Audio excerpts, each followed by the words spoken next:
नमस्कार, जय हिंद। क्या हाल चाल? सब बढ़िया। अब बस हम लोग कुछ कदम दूर हैं किससे? जेएसएससी सीजीएल की एग्ज़ाम से। तो जेएसएससी सीजीएल अपना बड़ा मोटो था, सबसे मेन मोटो अपना क्या था? तो इस बार जेएसएससी सीजीएल की एक नौकरी लेनी है और उस नौकरी को आसान करने के लिए हमारा लगातार प्रयास था। और हम अपने प्रयास में क्या कर रहे थे? तो जेएसएससी सीजीएल के जितने भी PYQ क्वेश्चंस है, प्रीवियस ईयर्स क्वेश्चंस आए हुए हैं, सारी प्रैक्टिस उन्हीं की कराई जा रही है। तो आपको क्या करना है? बस लगातार सेशन को देखते रहना है और अच्छा लगे तो हम लोगों को मोटिवेट करने के लिए लोगों के बीच कंटेंट को शेयर जरूर करें। तो समय हम लोगों के पास बहुत कम है और इस कम समय में हम लोगों को ज़्यादा आउटपुट चाहिए। तो उस आउटपुट के लिए क्या करेंगे हम लोग कि कम समय में ज़्यादा क्वेश्चंस को कर कर और इस बार एक नौकरी अपने लिए पक्की करनी है। वो आपको मेरा स्लोगन याद होगा, मंजिल भी मिलेगी और मिलने का मज़ा भी आएगा। तो बस मंजिल भी मिलेगी और मिलने का मज़ा भी आएगा। तो सीधा बढ़ चलते हैं हम लोग प्रश्न की ओर। प्रश्न आपका पहला क्या है? निम्नलिखित में से कौन सा एक लक्षण हरे मटर में मेंडल के 7 विषम लक्षणों का भाग नहीं है? जी हाँ, नहीं पे ध्यान देना। ये शुरू से मैं बताया हूँ, झारखंड के एग्जाम में ज़्यादातर नहीं करके पूछता है। Which of the following trades is not a part of Mendel's 7 contrasting trait in green pea? तो आपको पता है 7 कॉन्ट्रास्टिंग कैरेक्टर था। कौन कौन सा था? तो हम लोग कहते थे कि फूलों का पोजीशन कहाँ है, एकदम शीर्ष पर, कि उसके जो डालियाँ निकली हुई हैं उस पर, उसके बाद उसका जो बीज है उसका कलर क्या है, बीज का जो है आकार क्या है, ऐसे करके तमाम 7 थे। जो पौधा है वो लंबा है कि छोटा है, बहुत सारे हैं। तो उनमें से इनमें कौन नहीं है? तो उनमें से जब देखेंगे ना तो yellow and green colour seed है, tall and dwarf height of है height, terminal and axial flower है। तो बचा कौन? ऑप्शन सी, जो कि नहीं है। आपको याद रखना, बीज का पीला व हरा रंग है, मटर के पौधे की लंबी और बौनीपन है, सीमावर्ती टर्मिनल और अक्षीय एक्सियल, सीमावर्ती टर्मिनल और अक्षीय एक्सियल भी है। तो बचता है चिकना और खुदरा तना, ये नहीं है। ऑप्शन सी आप टिक कीजिएगा। दे दो सीजीएल की नौकरी, तैयारी अपनी पूरी है, कहकर हम लोग बढ़ेंगे अगले प्रश्न की ओर। और अगले प्रश्न में आने से पहले मैं आपको बता दूं, मैंने हर एक वीडियो में ये बात आपको क्लियर किया है कि ओनली जो हमारा क्या, तो हमारा जो फर्स्ट वीडियो है ना सर, फर्स्ट वीडियो कौन सा? तो फर्स्ट वीडियो जो सबसे पहले आपको दिखेगा विजय रथ वाले अभियान में अपलोडेड भी है, PYQ का, वही हमारा JSSC CGL के एग्ज़ाम का डायरेक्ट का क्वेश्चन है। बाकी सारे वीडियोस जो मैं प्रीवियस ईयर दे रहा हूँ आपको, वो झारखंड के तमाम किसी न किसी एग्ज़ाम्स में आए हुए क्वेश्चन हैं, वो भी ग्रेजुएट लेवल वाले। तो क्वेश्चन का लेवल यही रहेगा, इसलिए मैं उसी का प्रैक्टिस करवा रहा हूँ। आपको लगेगा कि ये डायरेक्ट है, तो मैं आपको ये बात क्लियर पहले कर दूँ। और हाँ, लेवल यही होता है, मैंने पूरा जांच परख के ही उस क्वेश्चंस को डाला है, ऐसा नहीं कि जहाँ से मन किया उठाकर डाल दिया। देखिए अगला क्वेश्चन क्या है? बायोगैस को किस अन्य नाम से भी जाना जाता है? तो बायोगैस जो है ना sir, biogas is also non age. तो बायोगैस को जब आप देखिएगा ना तो इनमें से हीलियम गैस नहीं कहते हैं, कार्बन गैस नहीं कहते हैं, ईथेन गैस भी नहीं कहते हैं, यानी कि ऑप्शन सी हमारा गोबर गैस जो है वो सही हो जाएगा। उसको हम लोग गोबर गैस कहते हैं। ये आपको ध्यान रखना है, क्वेश्चन का लेवल यही होता है हमारे एग्ज़ाम में। तो हम लोगों को बस तैयारी करते रहनी है, ध्यान रखिएगा और मेरी बातों को एकदम मन में बांध के रखिए। प्रश्न जितने भी हमने प्रीवियस ईयर क्वेश्चंस किए हैं, अगर यहाँ से नहीं प्रश्न भिड़े तो फिर आकर आपको जो कमेंट करना है ना, कमेंट तो वैसे भी हमारे चैनल में बहुत सारा आते रहा है और हम लोगों ने जवाब देते रहा है अपने कार्यों से। तो उसी तरह आपको लगता है तो आप ज़रूर इसको सेव करके रख लीजिए हमारे चैनल के नाम को। निम्न में से कौन सा एक उभयलिंगी फूलों के बारे में सही है? देखिए इस बार सही है पूछा है। Which of the following is true about bisexual flower? देखिए बाइसेक्सुअल का मतलब क्या होगा? तो मेल पार्ट भी जो है उसी पेड़ या फिर बोलिए फ्लावर में होगा जहाँ पे फीमेल पार्ट भी होगा, मतलब दोनों पार्ट होगा ना, तो हम लोग क्या कहेंगे सर? तो हम लोग कहेंगे बाइसेक्सुअल। तो फीमेल वाला को क्या कहते हैं? तो आपको याद रहेगा, फीमेल वाला को कहते हैं कार्पेल, और मेल वाला को क्या कहते हैं? तो मेल वाला को कहते हैं स्टेमेन। तो ऐसा आपको जहाँ दिख जाएगा, मारिए झट से उसको। तो देखिए कहाँ ऐसा दिखता है, they contain both stamen and carpel. देखिए they contain carpel only, stamen only, neither, either, कुछ नहीं, सीधा मारिए दोनों। तो दे कंटेन बी ऑप्शन, उसमें फुंकेसर और अंडपम, अंडप दोनों होते हैं। तो बस बी यानी कि बाहुबली, अपने प्यारे से बाहुबली को इस बार एक नौकरी निकाल कर दिखा देना है। और आगे बढ़िए अगले प्रश्न के लिए। वाष्पीकरण की गुप्त ऊष्मा क्या है? कहता है अपना question, what is the latent heat of vaporisation. इतना बड़का दे दिया ना, सीधा डिफाइने दे दिया है, परिभाषा करने में भी दे सकता है एग्जाम में, छोटा है घुमा के देगा कि परिभाषा दे देगा और पूछेगा किसका परिभाषा है, तो आपको याद रखना है। तो ये क्या होता है ना, लेटेंट हीट ऑफ वेपोराइजेशन, जब हम लोग वाटर को बॉयल करते हैं, वाटर को हम लोग जो है उबालते हैं, बॉयल करते हैं, तो एक समय के बाद वो जो है भाप बनकर उड़ने लगता है। मतलब अब उसका जितना भी ऊर्जा है ना, वो भाप बनाने में लग रहा है, पानी को वो पूरा उबाल चुका है। तो वही हमारा है लेटेंट हीट ऑफ वेपोराइजेशन, जो एनर्जी लग रहा है उसको भाप बनाने में। तो देखिए ऐसा कहाँ लिखा है, the energy, heat energy required to convert ice into water. तो आइस इनटू वाटर नहीं sir, water into water vapour. Heat absorb तो करेगा नहीं। Heat energy required to convert water into steam, हाँ, जो रिक्वायर है वाटर को स्टीम में बदलने के लिए वही होगा ऑप्शन सी। तापमान बदले बिना पानी को पूरी तरह से भाप में परिवर्तित करने हेतु आवश्यक ऊष्मा ऊर्जा कहलाता है हमारा लेटेंट हीट ऑफ वेपोराइजेशन। हम लोग कहते हैं गुप्त ऊष्मा, याद रखना है। देखिए अगला प्रश्न क्या कहता है। तो देखिए अगला प्रश्न है पीरियड में, पीरियड ये आवर्त सरणी का बात हो रहा है, कंफ्यूज नहीं होना, भ्रमित नहीं होना है। पीरियड में बाएं से दाएं संचलन करते समय इलेक्ट्रॉन बंधुता, मतलब एफिनिटी, किसी को अपने साथ बांधने की क्षमता, इलेक्ट्रॉन एफिनिटी, कि हम कितना उसको अपने तरफ अट्रैक्ट कर सकते हैं, उसी को कहते हैं हम लोग इलेक्ट्रॉन एफिनिटी।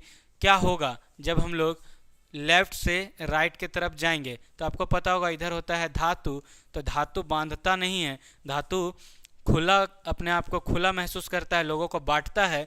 लेकिन जब अधातु आता है ना, तो अधातु जो है वो बांधता है। तो बांधने वाला अधातु तो क्या होगा, धीरे धीरे बढ़ेगा। तो हम लोगों को मारना है इंक्रीज, ऑप्शन बी बढ़ जाती है, ये सही हो जाएगा। और बढ़ जाएंगे हम लोग भी अगले प्रश्न के लिए। याद होगा अगर आप लगातार सेशन देख रहे हैं और पहला और दूसरा PYQ जब आप देखे होंगे ना, तो वहाँ पे सेम टू सेम, ये देखिए इतना ज़्यादा पढ़ने का भी ज़रूरत नहीं था, लेकिन चलिए पढ़ देता हूँ। PQXYZ, बस ये PQXYZ जो है नंबर लिख दिया है, का मान ज्ञात करने के लिए निम्नलिखित समीकरण को संतुलित कीजिए। ये संतुलित करना है समीकरण, और समीकरण आपको देख के याद आ रहा होगा, CO2 H2O C6H12 O6 means glucose, oxygen और H2O। तो ये समीकरण कहीं ना कहीं आपको क्या है, देखिए लिख भी दिया, सूर्य के प्रकाश व क्लोरोफिल की उपस्थिति में होती है, मतलब प्रकाश संश्लेषण। और प्रकाश संश्लेषण यानी कि फोटो क्या कहते हैं, तो फोटोसिंथेसिस। तो फोटोसिंथेसिस वाला हम लोग जो है ना पहला सेशन में, दूसरा सेशन में लगातार, और वो समीकरण जो है ना संतुलित था। तो मैं ये चाहूँगा कि इसको आप खुद से संतुलित कीजिए और आप कमेंट करके बताइए कि XYZ मतलब X to Z का वैल्यू क्या होगा। देखिए अगला प्रश्न क्या है, आवर्त सरणी में, जी हाँ आवर्त सरणी पीरियोडिक टेबल, कौन से तत्व की उच्चतम इलेक्ट्रॉन बंधुता एफिनिटी होती है? अभी तो एफिनिटी बांधने वाला बात हमने कहा। तो कहता है पीरियोडिक टेबल में किस एलिमेंट का जो है हाईएस्ट इलेक्ट्रॉन एफिनिटी होगा? तो देखिएगा, तो ये तो धातु है, धातु का कहाँ से होगा, ये भी धातु है, ये भी धातु है, एकदम सिंपल दिया है ऑप्शन, सीधा मारिएगा बी क्लोरीन, क्योंकि यही है आधातु, और आधातु का ही, नॉन मेटल का ही है ज़्यादा इलेक्ट्रॉन एफिनिटी बंधुता। सबसे ज़्यादा इसी का होगा। देखिए अगला प्रश्न है, अगला प्रश्न आप थोड़ा पढ़िए, पढ़िए क्या लिखा है। तो आप कहिएगा सर प्रेस बायोपिया का कुछ कह रहा है। तो हाँ जी, प्रेस बायोपिया का कुछ कह रहा है। प्रेस बायोपिया दृष्टि का एक अपवर्तक दोष है जो इनमें से किस कारण से होता है।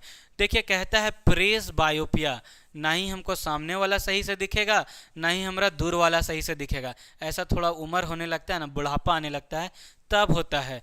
Is a refractive defect of vision which arises due to.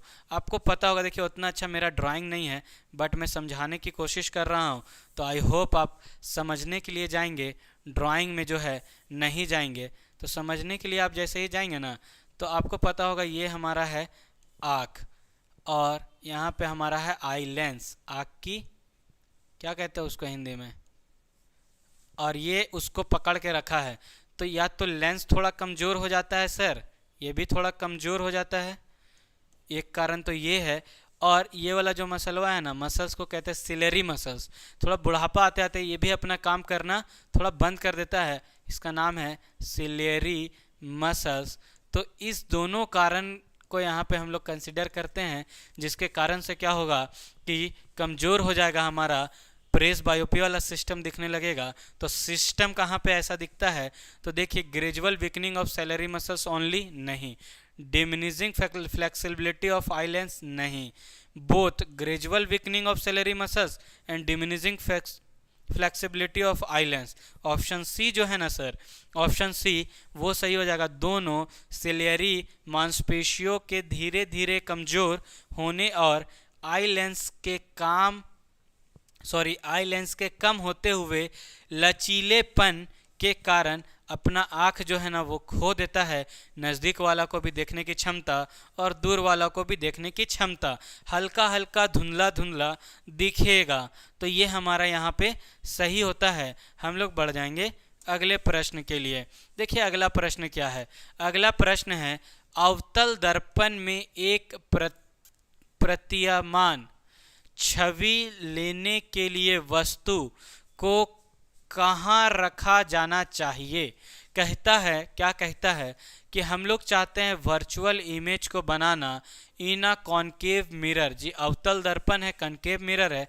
उत्तल दर्पण होता ना तो हम लोग क्या कहते हैं, उत्तल दर्पण को convex mirror. The object should be placed, object कहाँ होगा, तो आप पढ़े होंगे थोड़ा थोड़ा 10 में कि ई अपन लोगों का हो गया क्या, तो ये हो गया अवतल दर्पण। ये वाला लाइनवा को कहते थे प्रिंसिपल एक्सिस, यहाँ बीचों बीच आता था फोकस, और यहाँ पे आ जाता था सेंटर ऑफ कर्वेचर, और ये पॉइंटवा कहते थे पोल। तो जब हम लोग ऑब्जेक्ट को यहाँ रखते थे ना, मतलब पोल और फोकस के बीच में, तो एक लौता यहाँ पे इमेज बनता था जो कि आपका क्या होता था, वर्चुअल, याद रखिएगा, प्रतीयमान छवि, जिसको हम लोग कहते हैं आभासी भी। रियल आपका होता है काल्पनिक, रियल आभासी, और ये वर्चुअल को कहते हैं हम लोग। अच्छा मैं ये कनेक्ट नहीं कर पा रहा हूँ हिंदी वाला क्या कहते हैं, तो ये आपको याद रखना है जो यहाँ दे दिया है। इसके अलावा भी एक और नाम है, अगर आपको याद आ रहा होगा तो कमेंट कीजिए। प्रतीयमान छवि यहाँ लिखा है, लेकिन इसके अलावा एक और नाम है। तो देखिए ऑप्शन तो हमारा हो जाएगा फोकस और पोल के बीच में। तो देखिए कहाँ लिखा है ऐसा, तो ऐसा आपको दिखेगा कहाँ पे, तो ऐसा आपको दिखेगा ऑप्शन ए में ही, केंद्र बिंदु के बीच और दर्पण के पीछे। लिखा है between the focal point and behind the mirror, क्योंकि बिहाइंड द फोकल पॉइंट नहीं होगा, beyond the distance of focal length नहीं होगा, between focal length and mirror नहीं होगा, तो केंद्र बिंदु और दर्पण के बीच में। हाँ कहीं ना कहीं ये भी ऑप्शन सही है कि केंद्र बिंदु, ये दर्पण है हमारा और ये केंद्र बिंदु है, तो इन दोनों के बीच में हो सकता है, केंद्र बिंदु के बीच और दर्पण के पीछे। तो नहीं सर, दर्पण के पीछे को आप काट ही दीजिए। क्यों काट दीजिए, क्योंकि दर्पण के पीछे रख देंगे तो कहाँ से बनेगा, दर्पण के पीछे तो कोई हमारा प्रतिबिंब बनेगा ही नहीं। तो ऑप्शन डी को ही, यानी कि प्यारी सी देवसेना जो इतनी देर से अछूती थी, उसी को मानिए। ए नंबर नहीं, इसका डी नंबर सही हो जाएगा। हमारी प्यारी सी देवसेना जो है इसका सही होना है, याद आपको रखना है, between the focal point and mirror. अगला प्रश्न चलिए क्या कहता है उसको देखते हैं। अगला प्रश्न आपको दिखेगा, इनमें से कौन सा उपकरण विद्युत प्रतिरोध मापता है? कहता है इलेक्ट्रिक रेजिस्टेंस को अगर मापना हो तो क्या चीज लगाएंगे सर? तो हम लोग लगाएंगे सर ओम मीटर। ओम इसका जो है साइंटिस्ट का नाम था, यूनिट भी वही दिया, और वही मीटरवा को लगाएंगे नापने के लिए ओम मीटर। मीटर जो है ना, ये हम लोग विद्युत धारा को मापने के लिए इस्तेमाल करते हैं। पोटेंशियोमीटर जो है ना सर, ये हम लोग क्या करते हैं, अननोन विभवांतर को, मतलब अननोन पोटेंशियल डिफरेंस विभवांतर को मापने के लिए यूज़ करते हैं। वोल्टामीटर जो है सीधा ये अननोन विभवांतर है, मतलब अज्ञात, मतलब 2-3 विभवांतर होगा तो अज्ञात जो है ना उसको मापने के लिए हम लोग इसका यूज़ करते हैं। और ये सीधा सीधा विभवांतर को मापने के लिए यूज़ करेंगे, अज्ञात वाला यहाँ पे और सिर्फ विभवांतर यहाँ पे। ओम मीटर तो मैंने बता दिया। देखिए अगला प्रश्न क्या है, आपको आपके स्क्रीन के ऊपर दिख रहा होगा अगला प्रश्न, एकदम प्यारा सा। क्या कहता है? तो कहता है नीले रंग के कॉपर सल्फेट। जी हाँ, हम लोगों को पता है, क्या पता है? कॉपर सल्फेट डॉट 5H2O ये नीला रंग का होता है कि घोल में जब लोहे का वस्तु डुबाई जाती है, अपना हिंदी थोड़ा दुरुस्त करना है, डुबाई जाती है तो घोल हरे रंग में बदल जाता है। इसका मुख्य कारण क्या है? जैसे इसमें हम लोग आयरन का टुकड़ा डालेंगे ना, तो कहिएगा क्या? तो आयरन का टुकड़ा डालते यहाँ से बन जाता है FeSO4। देखिए ये हम भी लिख दिए हैं हरे रंग का, क्योंकि ये हरे रंग का होता है। तो FeSO4 के कारण, क्यों? तो due to the formation of iron sulphate. अब देखिए ऐसा कहाँ लिखा है सर? तो अब जब देखिएगा ना ऑप्शंस में, तो आपको ऑप्शन बी में दिखता है ऐसा, आयरन सल्फेट का बनना, यही उसका कारण है। ऑप्शन बी यानी कि Baahubali, formation of iron sulphate. Tick मारिएगा और बढ़ जाइएगा अगले प्रश्न के तरफ। अगला प्रश्न देखिए, आकाश किस कारण से नीला होता है? ये मैं बोलूँगा मोस्ट इंपॉर्टेंट क्वेश्चन है, इसको एकदम दिमाग में छाप लीजिए। हो सके क्वेश्चन हम लोगों को दिख जाए जैसे CGL कि वो 20 महत्वपूर्ण विज्ञान वाले प्रश्नों में से एक ये हो। The sky is blue because, क्यों स्काई ब्लू होता है सर? तो due to the scattering of light present in due to the scattering of light by the dust particle present in the atmosphere। वहाँ पे जो हमारा वायुमंडल में कह सकते हैं जो छोटे छोटे कण, जो धूलकण हैं, उसमें स्कैटरिंग हो जाता है, फैलाव कर देता है वो लाइटों का, सनलाइटों का, और वो ब्लू दिखने लगता है। फैलाव उसका जो है एग्जैक्ट नाम नहीं है टेक्निकल, तो यहाँ दे दिया है, इसलिए कहता हूँ कि इंग्लिश वाला थोड़ा फॉलो करना होगा। स्कैटरिंग ऑफ लाइट इसका सही हो जाएगा। अगला प्रश्न देखिए क्या है। अगला प्रश्न है वर्मीफॉर्म अपेंडिक्स 1 क्या है? वर्मीफॉर्म अपेंडिक्स ये भी हमारा कहीं ना कहीं पाचन तंत्र से है, और पाचन तंत्र नहीं तो हम लोग जो पढ़ते हैं ना अनुवांशिकी, इवोल्यूशन वाला पार्ट उसमें आता है, हेरिडिटी एंड इवोल्यूशन। तो इवोल्यूशन से जुड़ा हुआ है ये, जो हमारे शरीरों में धीरे धीरे बदलाव आए। तो हमारे शरीर में पहले पाया जाता था वर्मीफॉर्म अपेंडिक्स, जो सुनते भी होंगे आप लोग कि अपेंडिक्स हो गया क्या, उसको अपेंडिक्स हुआ था, ऐसे करके बहुत लोग बोलता है। तो वर्मीफॉर्म अपेंडिक्स का पहले रोल था, जो हरा हरा चीज़ होता है ना, घास वास, ये पचाने में मदद करता था। अब हम लोग तो इंसान ना है, तो हरा वाला कहाँ खाएंगे? तो खाएंगे नहीं, तो इसका यूज़ धीरे धीरे ख़त्म हो गया। तो ये अब धीरे धीरे बॉडी में आना भी बंद हो गया, इसीलिए इसको कहते हैं वेस्टिजियल ऑर्गन। इसका नाम होता है वेस्टिजियल ऑर्गन वर्मीफॉर्म अपेंडिक्स। तो ये हमारा जो है ना प्रश्न का सही उत्तर हो जाएगा। और आज के प्रश्न में हम लोग लगभग यहीं को समाप्त करेंगे, क्योंकि लगभग ये क्वेश्चंस हो गए हैं पूरे। और याद रखिएगा JSSC CGL की एक नौकरी अपने इस बार हम लोगों को झोली में ले लेना है, इम्पॉर्टेंट है, क्योंकि अब धीरे धीरे कंपटीशन का लेवल बढ़ते जाएगा। तो आपको इस तरह से करना है तैयारी कि काम हो जाए। और जिन्होंने भी ITI करके रखा है, रेलवे ALP का वैकेंसी आया हुआ है बहुत ही ज़्यादा मात्रा में, तो ये एग्ज़ाम देने के बाद आप उस तरफ भी लग सकते हैं, क्योंकि जहाँ बेस्ट लगेगा वहीं पे हम लोग रेस्ट करेंगे। तो ये चीज़ दिमाग में आपको डाल लेना है। मिलेंगे फिर नेक्स्ट सेशन में, जहाँ पे इसी तरह का बेहतरीन हम लोग कंटेंट को लेकर आएंगे आपके लिए। और आपकी तैयारी सुनिश्चित करवाने की गारंटी है। बस आपको मन से लगे रहना है और अपने एंड से भी पढ़ाई पूरे पुरजोर तरीके से करते रहना है। मिलेंगे नेक्स्ट हम लोग सेशन में, तब तक के लिए जय हिंद।